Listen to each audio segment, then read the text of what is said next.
Nama lengkap, UT. MURPHY Hutagalung. Ba.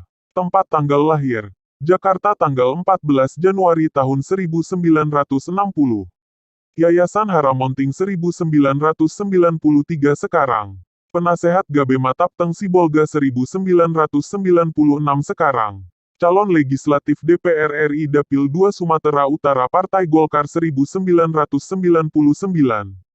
Ketua DPP Organda tahun 1999 sampai tahun 2004.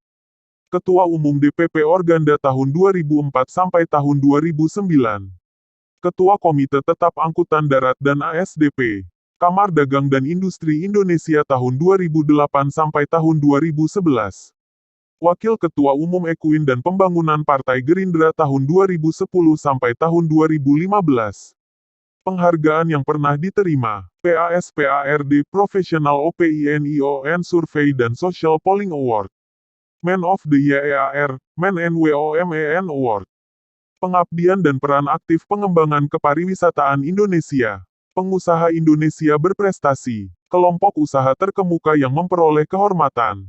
Tokoh Persatuan dan Pembangunan Indonesia. Entrepreneur of the Year FINALIST 2004 ERNST dan yang.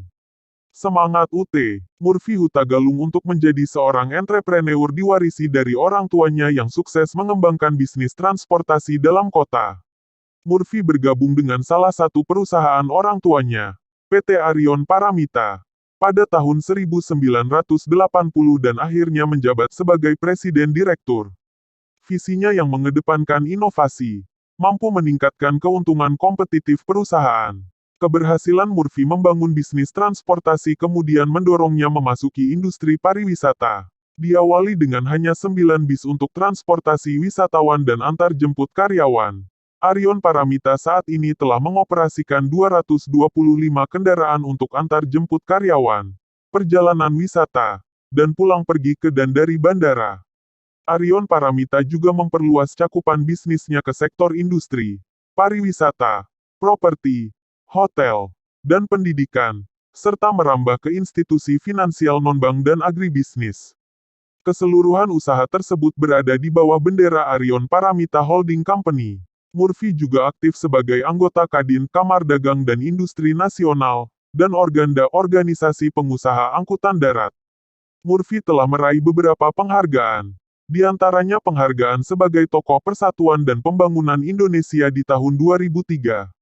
Murphy Hutagalung, pemilik PT Arion Paramita Holding Company, mendengar nama Arion pasti warga Jakarta khususnya langsung akan teringat dengan Bas Arion yang dengan setia mengantarkan warga Jakarta ke beberapa tempat tujuan.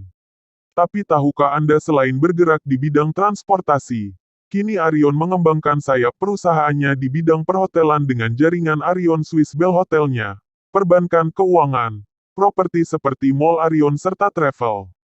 Kendati telah hadir di belantara bisnis tanah air hampir 57 tahun, banyak yang belum mengenal Arion Paramita, holding company yang membawahi 18 perusahaan di bidang jasa transportasi, lembaga keuangan, perkebunan, properti, dan pariwisata.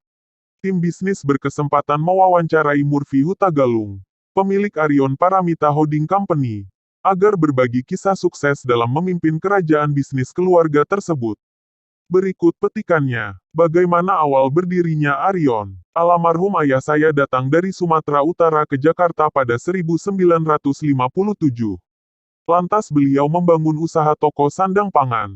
Toko itu berjalan sukses, sampai pada 1962 saat pelaksanaan Asian Games di Jakarta. Ayah saya dipercaya oleh Presiden Soekarno untuk mempersiapkan angkutan umum. Selanjutnya pada 1969, zaman DKI Jakarta dipimpin Ali Sadikin, ayah saya dipercaya mengelola transportasi umum pertama di Jakarta. Bisnis ini berjalan sampai 1979, seiring dengan kebijakan pemerintah yang mengambil alih 8 perusahaan swasta dengan alasan untuk kepentingan nasional. Seluruh bas dan karyawan diambil, tetapi tidak dengan asetnya. Saat itu ayah saya menerima pembayaran dari pemerintah untuk 175 armada bas sebesar 2 miliar rupiah. Setelah kejadian tersebut, ayah saya mulai down untuk membangun bisnis transportasi lagi. Setelah kejadian itu, sekitar 1980 ayah saya membuka usaha di bidang manufaktur. Disinilah anak mulai dilibatkan. Kami dikader langsung oleh ayah hingga 1987. Saya mulai karir dari bawah. Waktu itu saya berpikir ini perusahaan ayah saya berarti saya juga pemilik. Saya dengan enak saja datang ke kantor Pak. Pukul 9 WIB. Meski karyawan lain masuk Pak.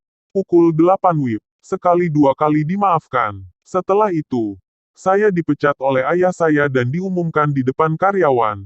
Semua fasilitas ditarik. Dari situ saya berpikir, rupanya begitu cara ayah mendidik saya. Mulai itu, saya dan kakak saya berpikir untuk melanjutkan bisnis transportasi ayah saya. Kami berdua mengurus perizinan bus pariwisata. Setelah memperoleh izin, kami memberanikan diri mengajukan pinjaman kepada ayah. Waktu itu nilainya 900 juta rupiah untuk modal membeli 9 unit bus. Kami tetap harus mencicil utang dan bunga pinjaman dalam waktu 7 tahun.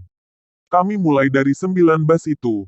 Kita peroleh kontrak dan kepercayaan dari perusahaan asing untuk mengangkut karyawan. Semakin lama berkembang menjadi 15 bus dan bertambah lagi menjadi 35 bus dalam kurun waktu 19.821.985. Mengapa Arion bisa berkembang ke berbagai lini bisnis? Pada 1987 ayah saya meninggal. Beliau meninggalkan semacam wasiat. Apabila Tuhan memanggil saya, semua usaha yang saya tinggalkan tidak boleh dibagi-bagi. Tapi harus dijaga dan dikembangkan. Siapa yang melanggar terkutuk seumur hidupnya. Ngerikan. Akhirnya saya dan keluarga sepakat melanjutkan bisnis ini. Meski dalam adat semestinya yang memimpin adalah kakak saya. Tapi keluarga sepakat menyerahkan kepada saya. Waktu itu saya berpikir, bisnis transportasi ke depan tak seelok zaman ayah saya dulu. Saya katakan kepada kakak saya, kamu jaga kandang dan saya akan menyerang melalui diversifikasi usaha. Saya mulai merintis bisnis kecil-kecilan, seperti travel, money changer, gedung pertemuan dengan modal nol dan modal kepercayaan. Sampai saat ini, Arion memiliki 18 perusahaan. Kami masuk transportasi, lembaga keuangan, pariwisata, properti, perkebunan, dan industri. Setelah semua berjalan, ternyata bisnis-bisnis lain ini lebih indah dari transportasi. Mengapa bisa dikatakan lebih indah dibandingkan dengan transportasi? Dari pengalaman saya dalam dunia bisnis, ternyata transportasi merupakan bisnis paling pelik dan rumit, karena kita berhadapan dengan berbagai masalah. Industri transportasi ini ditangani pemerintah. Kami sebagai pelaku usaha hanya disetir. Harus kami akui, kami tetap pertahankan transportasi. Tetapi sejauh sistemnya tidak berubah saya melihat bisnis ini tidak akan berkembang. Bisnis transportasi ini banyak majikannya. Bagaimana kita mau maju kalau sistemnya berjalan seperti ini terus? Itu sebabnya, secara bertahap kami masuk ke pariwisata pada 1988. Setahun kemudian kita punya lembaga keuangan. Disusul properti pada 1990. Dan industri 1993.